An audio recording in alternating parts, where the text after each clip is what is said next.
ఒక్కసారి కొమ్మూరి గోల్డ్ కి కాల్ చేయండి. తాకట్లో ఉన్న మీ బంగారాన్ని విడిపించి మార్కెట్ ప్రైస్ కి వాళ్ళు కొనుక్కుని మిగతా డబ్బులు మీకు ఇచ్చేస్తారు. బ్రేక్ న్యూస్ చూస్తున్నాం. మార్కాపురంలో తీవ్ర విషాదం జరిగింది. కాలి బూడిదయ్యారు 23 మంది ప్రయాణికులు. టిప్పర్ను ఢీకొట్టడంతో బస్సులో మంటలు చెలరేగాయి. బస్సులో మొత్తం 41 మంది ప్రయాణికులు ఉన్నారు. ఇప్పటికీ 13 మృతదేహాలు గుర్తించగా మరో 10 మంది మాంసపు ముద్దలయ్యారు. గుర్తుపట్టలేని స్థితిలో చాలా మృతదేహాలు కనిపిస్తున్నాయి. సో గాయపడ్డ 15 మందికి సీరియస్గా ఉంది. సో ఈ ఘటనపై సీఎం చంద్రబాబు, పవన్ కళ్యాణ్, లోకేష్ దిగ్భ్రాంతి వ్యక్తం చేశారు. మృతుల కుటుంబాలకు 5 లక్షల ఎక్స్గ్రేషియా కూడా ప్రకటించారు. మార్కాపురం జిల్లాలో జరిగిన ఘోర రోడ్డు ప్రమాదం బాధిత కుటుంబాల్లో విషాదాన్ని నింపింది. ఇప్పటి వరకు మృతదేహాలు అంటే కుళ్ళిపోయిన ఏదైతే కాలిపోయిన మృతదేహాలునే 13 మందిని మాత్రమే వాళ్ళ యొక్క బంధువుల్ని పిలవడం జరిగింది. సో మిగతా వాళ్ళు వస్తున్నారు, on the way. Local MLA కూడా స్పాట్కి వెళ్ళారు. సో ప్రమాద నేపథ్యంలో కీలక విషయం వెల్లడైంది. బస్సు కండిషన్పై అందులోని ప్రయాణికులు ముందుగానే ఆందోళన వ్యక్తం చేశారు. సో కండిషన్ సరిగా లేదని డ్రైవర్తో చెప్పారు. దీంతో బస్సు సిబ్బంది ఎర్రగొండపాలెం వద్ద గంట సేపు నిలిపి మరమ్మతులు చేశారు. అనంతరం బస్సు బయలుదేరిన కొంత సమయం తర్వాత మార్కాపురం సమీపంలోని రాయవరం వద్ద ఈ ఘోరం జరిగింది. బస్సు డ్రైవర్ను అధికారులు విచారిస్తే స్టీరింగ్ స్ట్రక్ అయిందని చెప్పినట్లు కూడా తెలుస్తుంది. సో మార్కాపురం జిల్లాలో ఘోర రోడ్డు ప్రమాదం జరిగింది. రాయవరం సమీపంలో పలకల క్వారీల దగ్గర చీమకుర్తి వైపు నుంచి కంకర లోడుతో వస్తున్న టిప్పర్ను ప్రైవేట్ ట్రావెల్స్ బస్ ఢీకొట్టింది. హైదరాబాద్ నుంచి మార్కాపురం వెళ్లే దారిలో వెంటనే బస్సులో మంటలు చెలరేగడంతో 23 మంది ప్రయాణికులు సజీవ దహనమయ్యారు. మృతులంతా కనిగిరి, పామూరుకి చెందిన వారికి చెప్తున్నారు. అందరూ చూస్తుండగానే మంటల్లో బస్సు పూర్తిగా దగ్ధమైంది. ఆ విజువల్ ఎక్స్క్లూజివ్గా మనం టీవీ స్క్రీన్పై చూస్తున్నాం. ఈ ప్రమాదంలో మరికొందరికి గాయాలయ్యాయి. వాళ్ళ పరిస్థితి కూడా చాలా సీరియస్గా ఉంది. మృతుల సంఖ్య మరింత పెరిగే అవకాశం ఉంది.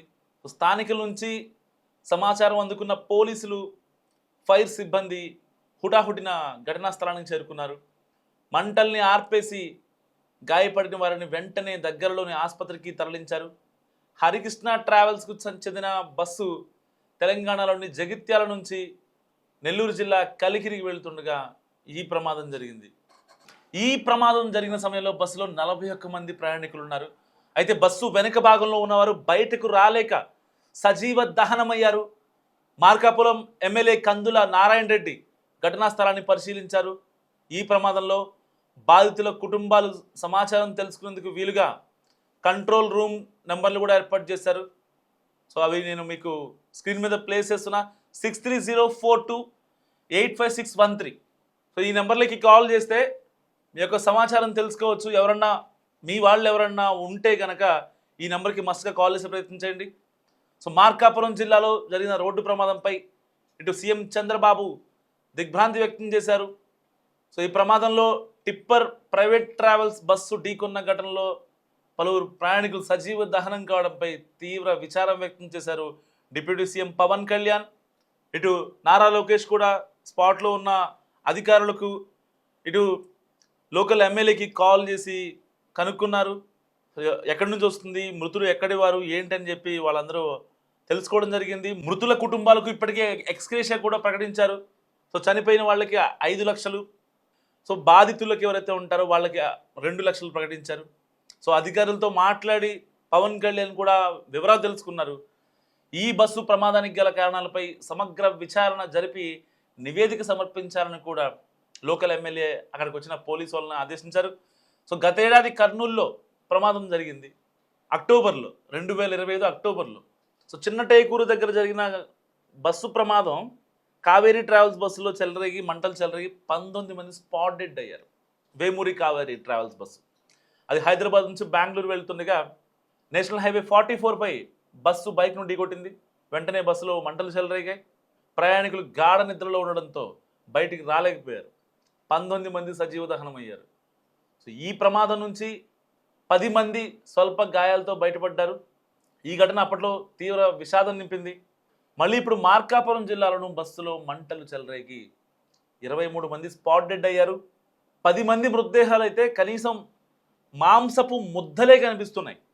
చూసుకోవచ్చు ఎంత దారుణంగా బస్సు కాలిపోతుందో. 10 మంది కాలిపోయిన 23 మందిలో 10 మంది నిద్రలోనే అనంతలోకాలకు వెళ్ళిపోయారు.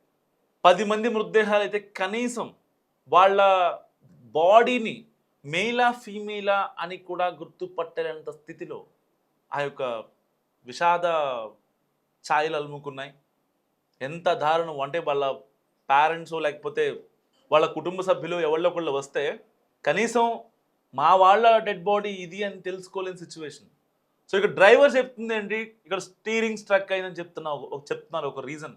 మరి అది ఎంతవరకు కరెక్ట్? ఆల్రెడీ ఎర్రగొండపాలెం దగ్గర ఆల్రెడీ బస్సు అయితే కండిషన్ సరిగా లేదు అని చెప్పి, సరిగా బాగాలేదు అని చెప్పి ఆపి మరమ్మతులు చేసిన తర్వాత కూడా సో స్టీరింగ్ స్ట్రక్ అయింది అనే ఒక రీజన్ చెప్తున్నారు డ్రైవర్. ఈ ఘటనపై మరిన్ని విషయాలు తెలియాల్సి ఉంది. సో ఇప్పటికే పోలీసులు దీనిపై విచారిస్తున్నారు. అక్కడ లోకల్స్ చెప్పిన దాని ప్రకారం వాళ్ళకి స్టేట్మెంట్ కూడా రికార్డ్ చేశారు. ఇటు బాధితుల్ని ఆ యొక్క క్షతగాత్రుల్ని హాస్పిటల్కి పంపించేశారు. మెరుగైన వైద్యం అందించాలని సీఎంఓ నుంచి ఆర్డర్స్ వచ్చాయి. ఇటు డిప్యూటీ సీఎం ఆఫీస్ నుంచి కూడా ఆర్డర్స్ వచ్చాయి. సో వాళ్ళకి మెరుగైన వైద్యం అందించడానికి వెంటనే వాళ్ళని హాస్పిటల్లో దగ్గరలోని ప్రభుత్వ ఆసుపత్రికి ముందు ఫస్ట్ ఎయిడ్ కోసం పంపించారు. అండ్ దాని తర్వాత ఇటు విజయవాడ లేకపోతే ఒంగోలుగా సో ఎటు ఒకటి పంపిస్తారు వాళ్ళని. సో ఇలాంటి నేపథ్యంలో అసలు ప్రమాదాలు ఎందుకు జరుగుతున్నాయి, ఎలా జరుగుతున్నాయి, స్పాట్లో అసలు అంత ఫైర్ ఎలా వచ్చింది, కనీసం మరి అంత ఫైర్ వచ్చినప్పుడు ఆల్రెడీ టిప్పర్ వచ్చి ఢీకొట్టింది బస్సుని. ఓకే, అక్కడ డ్రైవర్ తప్పేం లేదు, స్ట్రక్ అయింది. సో వెంటనే ఫ్రాక్షన్ ఆఫ్ సెకండ్స్లో ఆర్ ఫ్రాక్షన్ ఆఫ్ మినిట్స్లో కనీసం ఆ క్యాబిన్లోని అయితే ప్యాసింజర్లు ఉంటారో ఆ డ్రైవర్ పక్కన ఇంకొక క్లీనర్ ఒక అతను ఉంటాడు. అతను వెళ్ళి వెంటనే బస్సు లోపలికి వెళ్ళి కనీసం ఒక 10 మందినే లేపొచ్చు. బస్సు పూర్తిగా దగ్ధమయ్యేలోపు ఒక 10 మందిని ఇంకొక 10 మందిని సేవ్ చేయలేడా? అంటే ప్రమాదం జరిగింది, ఆ ట్రాన్స్లోంచి బయట రావడానికి వీళ్ళకి ఒక 15-20 నిమిషాలు టైం పట్టింది. ఇంతలోనే బస్సు పూర్తిగా దగ్ధమైపోయింది. బస్సుని టిప్పర్ ఢీకొట్టిన తర్వాత కనుక ఒకవేళ వెంటనే ప్రయాణికుల్ని అలర్ట్ చేయగలిగితే ఇంత ప్రాణ నష్టం జరిగి ఉండేదా? మస్తుగా కామెంట్ చేసే ప్రయత్నం చేయండి. 23 మంది సజీవ దహనం అయ్యారంటే జస్ట్ ఇమాజిన్ ఎంత దారుణంగా జరిగి ఉంటుందో ఆ సిచ్యువేషన్.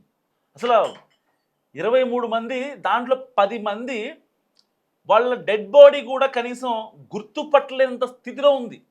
మాంసపు ముద్దలు ఆ హైవే మీద బస్సులోంచి మాంసపు ముద్దలు రోడ్డు మీద పడుతున్నాయి. Just imagine. అంటే ఎవరి తప్పిది? ఈ హరికృష్ణ ట్రావెల్స్ వాళ్ళు అడగాల, అక్కడ డ్రైవర్తో మాట్లాడాలా, క్లీనర్ని అడగాలా, ఎవరిని అడగాలి? కనీసం ఆ మాంసపు ముద్దలు మాది, ఇవి మా వాళ్ళు అని గుర్తుపట్టలేనంత స్థితిలో ఉన్నారు. దేనికి? ఎవరు చెల్లించాలి మూల్యం? ఎవరిది బాధ? ఎవరు మూల్యం చెల్లించాలి? 30 మంది ఇక్కడ గాయపడ్డారు, 30 మంది చనిపోయారు, కాలి బూడిదయ్యారు, స్పాట్లోనే అయ్యారు కదా.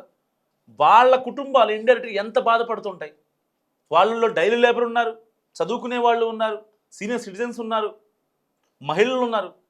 10 మంది మహిళలు ఉన్నారంట. 10 మంది మహిళలు. Just imagine. వాళ్ళందరూ పెళ్ళైన వాళ్ళు.